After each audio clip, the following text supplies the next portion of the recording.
I drive rideshare mostly at night. Not because I enjoy it, but because nights are quieter and people talk less. The streets feel stripped down after midnight, like the city is running on something close to autopilot. Fewer cars, fewer voices, less eye contact. Streetlights flicker occasionally, throwing long, thin shadows that stretch across empty sidewalks.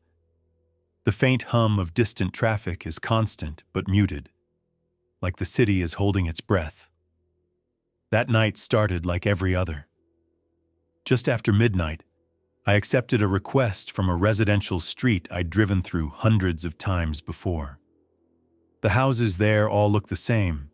Dim porch lights, closed curtains, cars parked tight along the curb. Everything felt still, like even the air had slowed down. The rider was already waiting. He got in, sat directly behind me, and confirmed the name without looking up. His voice was flat, like he was reading something off a screen. I pulled away. The ride was silent. Not uncomfortable silence, just empty. The kind where you don't feel watched, but you also don't feel company. I focused on the road, the GPS, the red lights stretching ahead of me. The dashboard clock ticked over to 12:17. My eyes kept catching reflections of empty streets in the side mirrors, long stretches of road that seemed to dissolve into darkness. Occasionally, a flicker of movement in a window would make me blink, half expecting someone to be there, someone waiting. I didn't look back for a while. When I finally checked the mirror, the back seat was empty. I didn't slam the brakes. I didn't panic. I just slowed down, like my brain was trying to protect itself.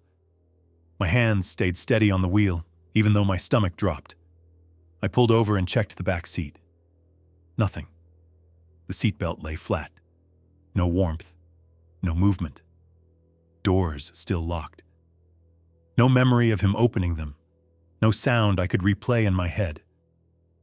The app showed the ride had ended, canceled mid-trip. I told myself I must have missed something. People leave quietly, apps glitch. That's what I told myself. I sat there for a full minute before pulling back into traffic, waiting for my breathing to settle. I kept glancing at the rearview mirror, half expecting movement, half expecting nothing. The quiet outside pressed against the car windows, making the hum of the engine feel louder than it really was. 20 minutes later, another request came in. Same area, same time window. When I pulled up, I saw him again. Same jacket, same posture, standing exactly where the app said the pickup was. Not pacing, not checking a phone, just waiting. The street was empty except for him. The night air was still, faintly smelling of rain and asphalt, carrying the faint echo of a distant train horn.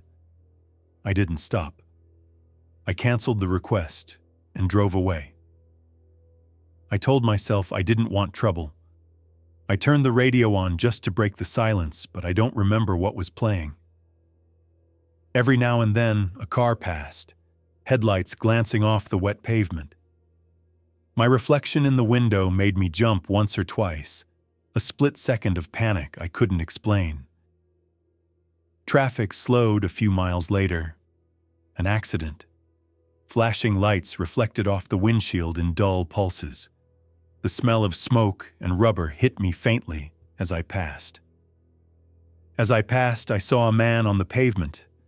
Paramedics blocked most of him from view, but I saw the jacket.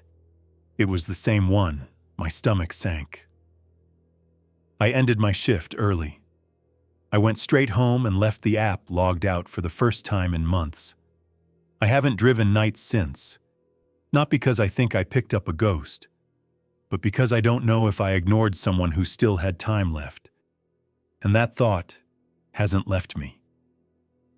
Even now, I catch myself scanning quiet streets, half expecting him to be standing there, exactly where he's supposed to be, waiting.